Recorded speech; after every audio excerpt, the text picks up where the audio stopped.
Ladies and gentlemen, welcome to this panel discussion titled Converging Crisis, the Future of Cyberspace in Complex Global Dynamics.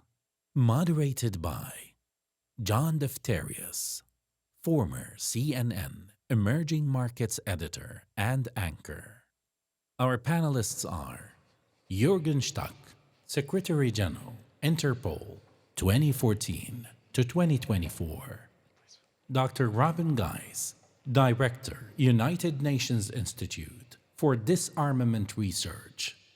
Robert Hannigan, Director, GCHQ, United Kingdom, 2014 to 2017. His Excellency José Manuel Barroso, President of the European Commission, 2004 to 2014. Great. Can we give a nice round of applause to our panelists? Thanks very much. Go ahead and sit down. This is an excellent session because it's weaving in the geopolitics with the complexities of making sure we have robust cybersecurity systems. And I was recognizing that we hear the term polycrisis a lot more than we did when it was founded in 1999. So in the curiosity of the Global Cybersecurity Forum, I went back to say, where did this term come from? And it was from two French theorists in their book, Homeland Earth, Edgar Morin and Anne Brigitte Kern. Homeland Earth was looking at the complexities of economic upheaval, geopolitical upheaval, and environmental upheaval. But if you think back in 1999, cybersecurity wasn't really on the radar as it is today.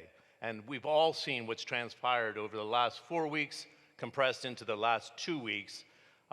We have this polycrisis where technology is disrupting those other three layers as we see it today, right? It's a more complex world. So we have specialists in cybersecurity, but also geopolitical specialists on this panel, and I'm delighted for us to dive in. And Mr. Stark, you've had this very fabled history at Interpol, and you were saying that you had 40 years of public service, and that you'd never seen a pandemic, is the way you described it to me on the phone, like we see it today, where you have those forces, right? Economic, political, environmental, and then we're moving through a technological revolution layering on AI. What does that mean for the cyber security apparatus we have today?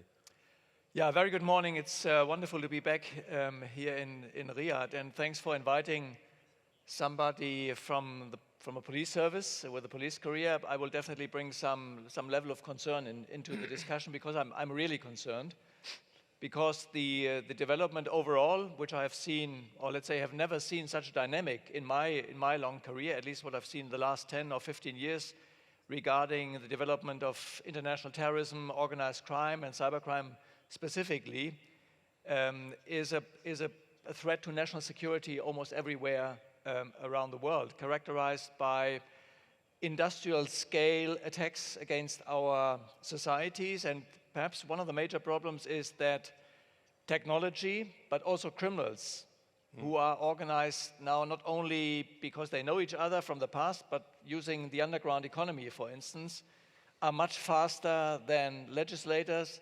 administrators, police. So we are running behind, actually. And as an international community, I think we need to consider how fast we are acting. We are very often talking about that we need to be prepared for the next change, but the reality is, regarding the cyberspace, we already had major incidents 10 years ago, 12 years ago, where 150 countries, 100,000 of computers were affected. But have we been acting fast enough? And now the next change is coming with artificial intelligence, and the criminals are already there. Yes. And legislators, but also police services around the world are struggling in keeping pace. Unprecedented opportunities for criminals to attack our systems, and that is what we have to prevent, that cyberspace is not becoming a kind of no-go area, which so far we only know from the physical world. Okay, very good. Before I bring the cyber specialists into this, I think it's interesting from an Interpol standpoint, but also the former president of the European Union and the European Commission, and Prime Minister of Portugal.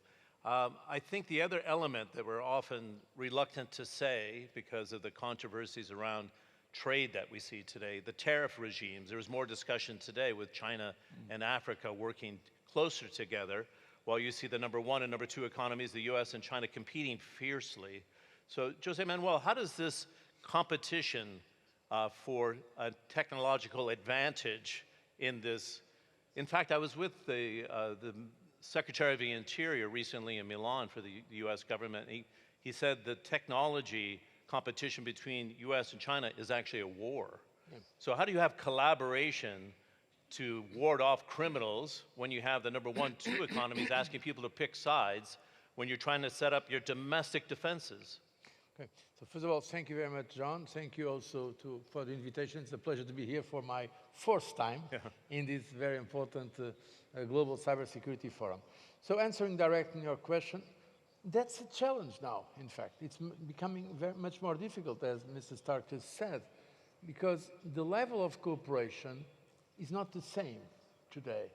Many of these technologies are dual-use technologies. There are technologies that are important for science, for civilian purposes. I personally believe that AI is going to change almost everything. I'm not a technologist, but I have the privilege to be in contact with some of the most important investors and the creators of these great companies in the world. So I've been in touch with them for many years now, including, by the way, someone who left us recently, Henry Kissinger, was not a technologist, but was studying. He came, by the way, to Lisbon some weeks before he died already, when he was more than 100 years. And he died studying the impact of AI in geopolitics. But the issue is precise. These are technologies that change the world for the better in science, in health, in many other areas, but they are extremely important from a war point of view. And with the rising concerns of national security all over the world, including, in this case, if I may, coming from Europe, in Europe, we have a war going on in Europe. Sometimes outside of Europe, people did not get the same sense of urgency. The first time we have such a big war in Europe. We already had some wars after the Second World War, but with this impact, Russia, the biggest country in the planet in terms of its dimension, invading a full-scale invasion of a very important country as well. So, of course, everything now is becoming related to security, including the economy. So the economies are changing because they are preparing for the worst, hoping, of course, that the worst is not going to happen. And that, of course, makes life more difficult for those who want some level of sincere cooperation between the different players. Because it will be, of course, nice to have in cybersecurity, as in other matters, to have more international cooperation against criminals, for instance. But the problem is that the competition is also between states. Let's be honest about it. So I'm no longer in public office. My sincerity is growing day by day. So I'm expressing my opinion in complete sincerity. That's the beauty of having people that have left office. They actually can speak their mind, right? And speak the truth. Yeah, so the point is that today, honestly, the governments are not only protecting their systems against crime by economic reasons, they are protecting their systems against other governments. And that makes, of course, the international cooperation more difficult in these fields that are dual use, including for technologies for war as well. Thank you very much for the interventions. And let's go to those that are have dealt with this on the front line. So Dr. Geiss, it's great to have you. We have a cyber crime accord through the UN, which is super important, and it was 125 countries. But it's fair to say, in my 30 years of coverage, I've never seen a lack of cooperation at this level. When we have these post-World War II architectures that were set up for collaboration. And your point, Dr. Geiss, is that we need to lean in on multilateralism and not zoom out. How do you do that when some of the rules are being broken, even on trade, which is a reflection of the lack of support for the World Trade Organization? It's just one minor example. Yeah, thank you, John, and good morning. And it's my third time here, so great to be back in Riyadh for this cybersecurity forum. No, absolutely, we have to lean in, I would say. We've just heard from all the previous speakers how complex the security situation is. In brackets, I would say personally, I sometimes think we overstate the complexity, and that kind of makes the problem huge and almost irresolvable. But of course, the complexity is there, the threat concerns I share. So if you deal with complex problems, you will want to put as many tools in your toolbox as you can. And I see nations putting in the hammer, but for smaller nations, the hammer might be too small for some of the bigger nails that are out there, clearly. So another tool that you want to put in is some glue and some tape and some screwdrivers. So of course, diplomacy should be right there in your toolbox, not as an opposite to deterrence and all the other measures we're taking, but complementary to everything else. So that would be my first point. A complete toolbox, and multilateralism should be the first tool to think of, maybe even before the hammer. These days, it's very much about the hammer, I find. Yeah, then of course, multilateralism, we maybe need to check our expectations. The UN is 80 years this year, and with the UN and with the multilateral system, we kind of have the expectation it will fix all of our problems. All the problems that even the most powerful nations are not able to fix. And to do this with a budget which is 1/10, of the value of the global market for potato chips. So, I mean, expectation management, what can it do? And I think there we need to make a better business case. We certainly need to improve getting away from just hollow slogans, multilateralism is the way to go. We really have to be precise about answering what problem is it actually going to solve for us. Unless we do it, I think we'll see more states dropping out of this kind of multilateral structure. It's not exactly appealing to everyone these days, we have to be honest. This is why there's a big reform process ongoing at the United Nations. And here for cyber, let's stop with this multilateralism, how we fix it. What problem are we actually going to solve? Raise awareness on a universal level for an ever-evolving threat landscape. Be prepared when AI and quantum come around the corner and all the current deterrence models will fall apart. What else will we turn to? Be clear about the economic value of multilateralism. It doesn't always work and deliver the results that we expect, but how much worse, how much more expensive is it going to be if everyone tries it alone? How chaotic is it going to get? And it's not like the world is not chaotic enough as it is. So I do think also the pendulum also kind of goes different ways. And with all the chaos around us, all the transformation in trade that you mentioned, in military domain, in the scientific domain, the thing about cyber, the new technologies, they span all of these domains. And you spoke of war, or cited someone who spoke of war. I would always caution using the word war, but of course... I 100% agree with you, but that's the level we're at today. Right, no, so certainly. If somebody's willing to go public and say, I'm a member of this cabinet, and this is a conflict, it's a war against US-China on technology, it's an alarm bell. But you'd agree. Well, I wouldn't use the term, but I would say the state of affairs is extremely concerning, but it spans all of these different dimensions. And so, you will want to bring everyone in and hear everyone's voices and different perspectives. The UN, the multilateral system, is and remains the only forum where that can really actually happen. Great. It's fantastic analysis. Robert, it's great to have you again here at the GCF. And this is often talked about in a very amorphous way, the supply chains. And why do supply chains matter? And they were disrupted in COVID-19 in a profound way. And it left some vulnerabilities, if you will. And so we're seeing extraordinary disruption in the last 2 weeks, right? On air traffic control systems, for example. We see this in factories in the UK, which is raising alarm bells. We saw it in a factory in Japan, raising alarm bells. What are the vulnerabilities in those supply chains that we should be aware of, and then supporting the weakest link? Because a lot of these global players have small and medium-sized enterprises supporting them. So thanks, John, and first of all, good morning, and great to be in Riyadh and great to be at the Global Cybersecurity Forum. You're absolutely right, and it's becoming, I think, of a theme of the last day, the supply chains, because if you look back at the major cyber attacks of the last 5 years, over 80% of them are involving the supply chain, either delivered through it or attacking the supply chain. And those chains are global, they're transnational, so they don't stick to a country. the same supplier of software for baggage handling at Heathrow is also supplying it in airports around the world. So we all suffer when the supply chain goes down. And I think it's changing the way that governments and regulators think about it. The EU has already regulated to say that companies, all of us, should be liable for, responsible for the security of our supplier companies, many of which are very small. They don't have the capability, the resources to do security like the big enterprises. So we really need to help our vendors, our suppliers, get better and improve their cybersecurity standards. And that is possible. It's not an impossible task at all.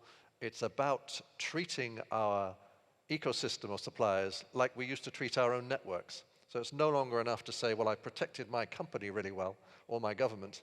I now need to worry about this tens of thousands of vendors and suppliers. How do I make them as good or good enough to stop these ransomware attacks, for example, coming through? And I think that is the big challenge. It's the challenge that regulators from the EU through to Singapore are already onto. They're beginning to legislate on. We're about to in the UK. As you say, we've had some pretty serious attacks delivered through the supply chain, Jaguar Land Rover and others. So I think that's the big challenge for the next few years in cybersecurity is not just to concentrate on ourselves, but on all those who supply us and feed into us. Can I have a quick follow-up with you? I learned a lot during the session we had with Aramco yesterday with Ahmed Al-Kuwaiter about the major cyber attack in 2012 in the kingdom. It was a major wake-up call. The king and the crown prince, they said, we need to fortify our system. So now NCA, the Cybersecurity Authority, works with all the critical infrastructure companies and the banks 24/7, and if one has an incursion, they know and share that information quickly. Can this be a model? I know some of the other countries around the world are doing it, but can this be a model where we say, this we know works, and so that's where collaboration should happen? Am I being too ambitious, do you think? No, I think you're absolutely right, and I think your conversation yesterday was fascinating with Ahmed Al-Kuwaiter, and I think Saudi Aramco have done some amazing things on supply chain. They've kind of led the way because they had that incident, and I think it was a real wake-up call, as you said. And now they're doing things which I think the rest of the world wants to imitate. And I think you're right, that level of ambition of trying to monitor at scale across a nation and then multinationally attacks on the supply chain is absolutely possible and is already happening in some countries. Good. Jürgen, I'd love to have you come in and please pick up on what Robert was saying. But the other point you made is that what are examples that you had from your police work on a regional and international level where you had collaboration? Five Eyes is one of those, right? And you can explain the concept of Five Eyes. But how do you bring that into the cyberspace in a more profound way? Thanks. I mean, the cyber criminals, but the same applies for the most dangerous organized crime groups in the world. And perhaps there's not that much difference any longer in the future, but they are operating across the globe. And across the globe means across the globe. So even a group of like-minded states, or even a particular region, and for instance, Europe is very advanced in terms of police cooperation and security cooperation, at the end of the day is not enough. And that is why my former organization, Interpol, is so important, the UN is so important, bringing, in regards to Interpol, 196 member countries to the table. And one of the key questions in light of the problem that, let's say, what we are discussing here in the context of conflict, of disruption for the criminals, these are opportunities. And we should not underestimate that they carefully monitor the global situation, conflict between countries, weak spots in terms of international cooperation, because this is where they act, where they are looking for opportunities to attack our critical infrastructures or our private systems. And the second element is time is our enemy in this regard, because the criminals, they can already apply artificial intelligence. They can already start testing, whereas we in law enforcement are still discussing, do we have the legal basis to use big data analysis, certain tools, and that takes time, and it takes too much time. Second point, what was already said, I think one of the critical issues that we have not been fixing yet, despite the fact that major attacks happened already 10 years ago, it's not new, wake-up calls already happened, is how do we build, in light of a global problem, an architecture of security at national, regional, and global level that would address the problem. And to making it specific, and I also like to be specific, how do we ensure that information is flowing instantly? Information that currently sits on different islands, law enforcement, private sector, one country, another country, but these islands of information are not connected yet, or let's say not properly connected yet. And this is the reason why we are not yet having a global early warning system, because what today might pop up in Europe will be in this region tomorrow, and vice versa. So how do we make sure that this information flows, that the legal framework exists, so that there are no risks for private sector to share with law enforcement share with private sector? How do we do that on a national level across sectors, not just, let's say, one industry, car industry in Germany with energy, but across sectors, sharing that we are in a position to understand the threats and that we are in a good position to protect our systems. Last remark, in my home country, Germany, only 10% of all the cyber incidents are being reported to the public authorities, including police. 90%, no idea what is going to happen. And that needs to change. And I think it's not just in Germany, that's an observation all around the world, that we still do not have a complete overview what exactly is going on. Of course, there are the shock events, like now what we have been discussing regarding the airports, but we have to do more, and we only can do that as a global community. So regional, national is important, but it's not enough. Well, you raised an interesting point. So within this region, you have the GCC, or you have ASEAN. I don't even think they're at the level of sharing that sort of information, probably on security, but it doesn't probably include cybersecurity, which raises an interesting point for José Manuel about Russia-Ukraine. What can we learn from this? Because they've been on the defense, and cyber's part of it. So they always say the best defense is a good offense, right? What lessons can we take away from Russia-Ukraine, and where can the European Union benefit from a deeper collaboration there? Yeah, I mean, yes, everybody's studying the war of Russia against Ukraine, also lessons to learn from not only for war, but for overall concept of security. In fact, just yesterday, there was a European Council meeting in Copenhagen, and the conclusions were to reinforce the scoping of the vulnerability system all over Europe. And basically, it's learning with the experience of the war in Ukraine, and also the attacks that are already going on against Europe. You mentioned, John used the word war in terms of cybersecurity. I don't think it is an exaggeration. Prime Minister of Denmark, Mrs. Frederiksen, she said herself, we are already in a hybrid war. So in Europe, we are now in a hybrid war. Cybersecurity threats are just a part of that hybrid war. There are disinformation, sabotage, going against those submarine cables. We are already in a hybrid war. We are not exaggerating that. And that's why now in Europe we are preparing for the worst possibilities. Not only the European Union as such, but NATO, in good cooperation with NATO.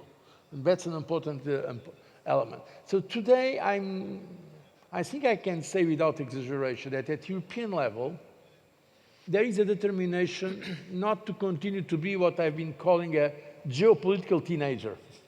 The European Union has been a geopolitical teenager, not somehow reluctant to the issues of hard power. Hard power was for the Americans, for the Russians, for the Chinese, but now the Europeans have learned, after the wake-up call of the invasion of Ukraine, the full-scale invasion of Ukraine, and also, to be honest, after the United States pressure for the Europeans to do more for their own defense, and there was a very important decisions in NATO summit in June this year, with a commitment of 3% of GDP of all NATO members, 3% of GDP for defense, and 3.5, I'm sorry, and 5% overall security, I mean defense-related matters, that's where cybersecurity comes. There will be huge investment in Europe. So Europe is changing dramatically. By the way, Germany is the most important change. For those who know a little bit about Germany, It's a major change, a country that after the Second War, for obvious reasons, was so committed to pacifism. Now, Germany changed the constitution, changed so-called debt brake, so that can be theoretically no limits in terms of investment in defense. And when Germany changes, that has a huge impact in Europe. So yes, now we are learning with the experience of Ukraine and also the technical experience of Ukraine. Because I'm not a military expert, but I'm told by the experts that what the Ukrainians are doing in terms of electronic warfare, electronic defense is simply amazing. It's in terms of, when there is a war, of course, people are much more acute. Sure. They adapt much more. The sense of urgency is much stronger. It's existential, it's a vital issue. And in fact, apparently, the Ukrainians, also with support of some Western allies in terms of intelligence, they have been remarkable in defending their territory, thanks also to electronic systems of protection. So now we are in Europe, in the European Union, we are learning with, let's say, concrete experience of the Ukrainians in the battlefield. Okay. Robert, I'd love to get your thoughts on this because the UK has been doing a lot of intelligence sharing with the Ukrainians in support because of its intelligence expertise. No accident then that we see the cyber incidents escalating in the UK. So how do we move at more rapid pace here for the deeper collaboration? And Dr. Geiss, I'd love to have you jump in on this as well. Does it take a sledgehammer over your head to say, oh, we need to move faster? We can't be politically correct with our data when it comes to security, as Jürgen was talking about. I'd love to have the two of you jump in with that expertise that you have. I think it's a great point that there's so much to learn from the way Ukraine has defended itself in partnership with the private sector, with big tech and smaller companies and other countries. And the thing that stands out to me, as well as data sharing, is their ability to build resilience. So they've been incredibly resilient. They've known how to use cloud wisely, so to have a lot of their data stored outside the country, which of course is difficult for many of our countries, but is really important. That has saved them in many ways. But they've also learned how to restore systems, how to back up, how to get back up and running and keep the citizens online. I think it's a very powerful example of the pressure of wartime, I suppose, to allow people to relax their worries and start working together. And I think we could learn from that, absolutely. Okay, good. Go ahead, Dr. Geiss. Yeah, I mean, I think militaries all over the world are studying this war in Ukraine. And the one takeaway for purposes of what we do in my office at the UN is that machine warfare is coming.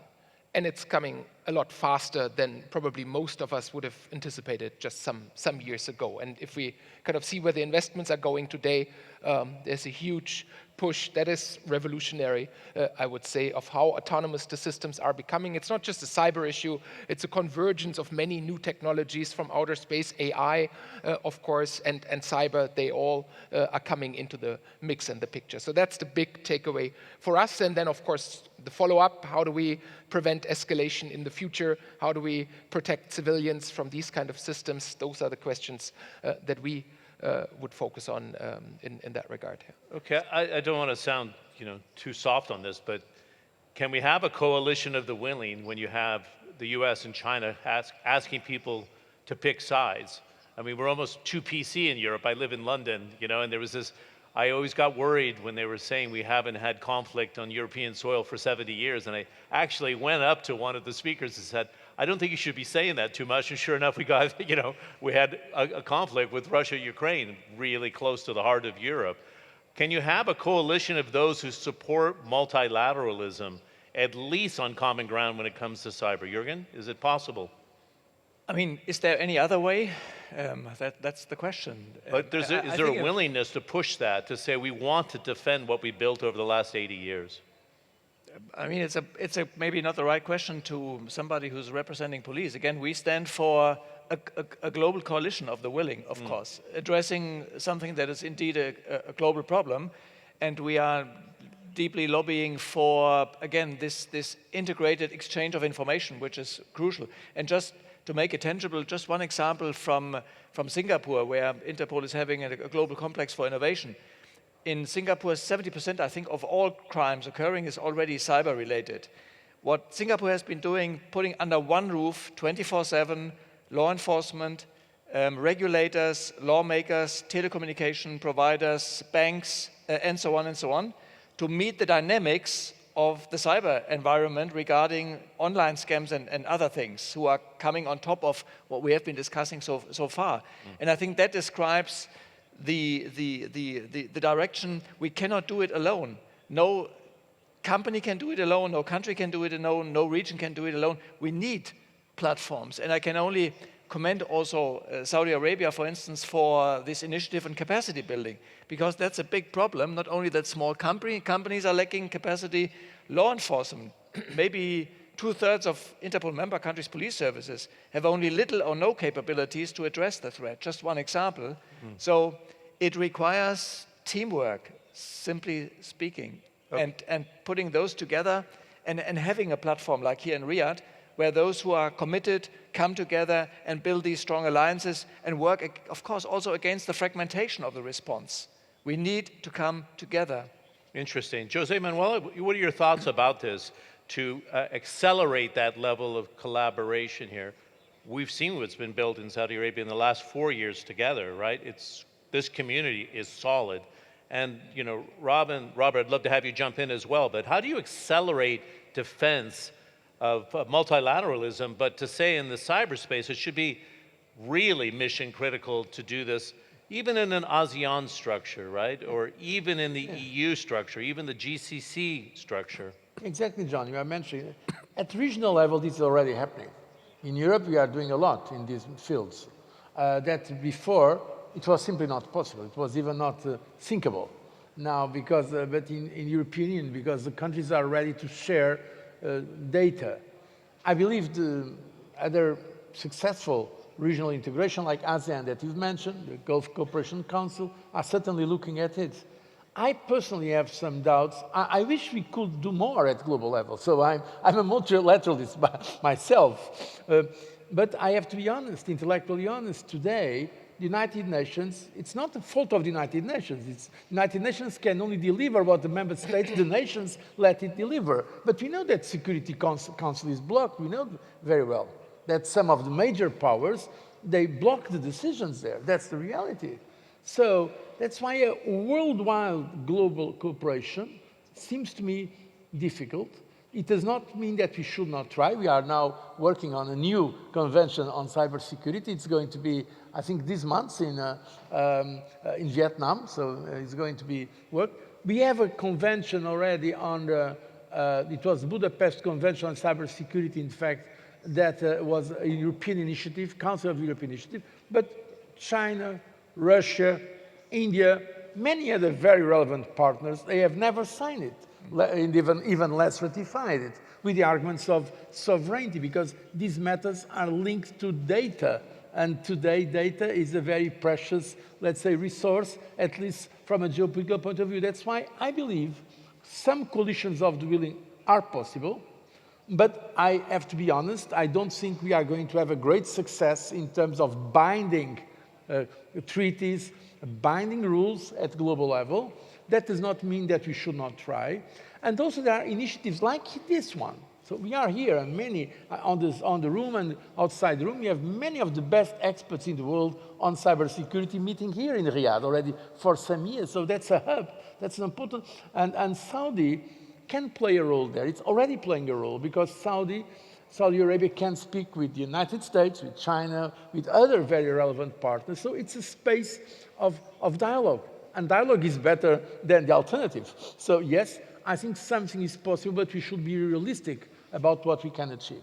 Good. Robert, why don't you go ahead, and then Robin, you'll wrap us up. Please, Yes. just jump in. I mean, I agree, and but to give an example of where it's working, because I know there's a lot of gloom at the moment on multilateralism, but if you look at the way countries and regions have been cooperating on raising standards for secure software, because ultimately the reason why we're all here and why GCF is so busy is we've built this digital infrastructure of our economies on insecure software and hardware for 20 years.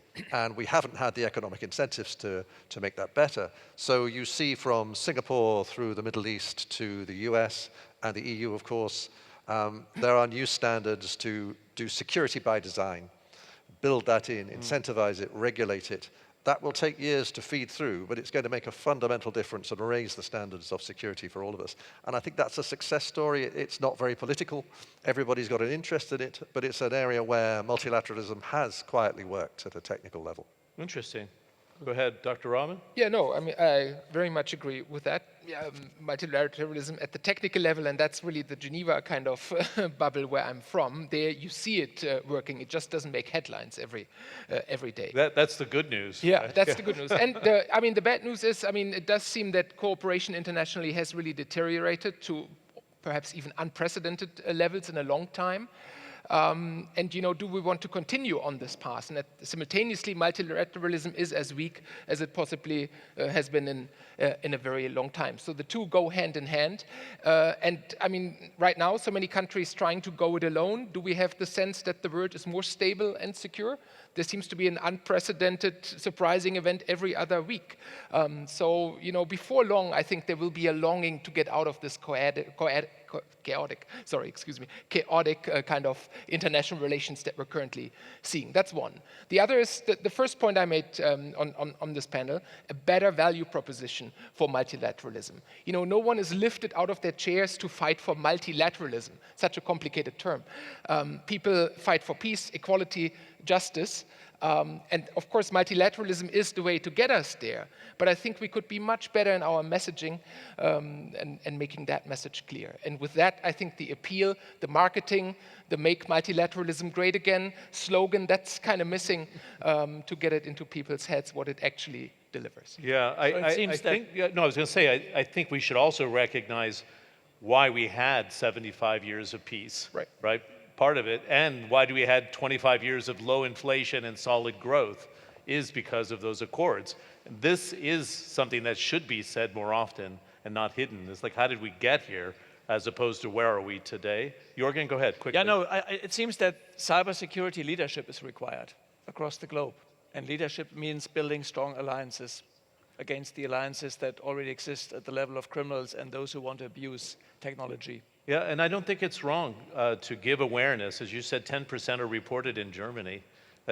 People should know what's going on and then embrace the idea it's a challenge, but it's for the public good, as we said. And security at the start should be part of that equation. What a fantastic panel. We want to, I think, collectively for the panel, thank the governor and the deputy governor of the National Cybersecurity Authority and the GCF for bringing together both an opening plenary and the second day plenary that's been so rich. And it's a real honor to have you all together here. Can we give a nice round of applause to our panelists? Thank you very, very much.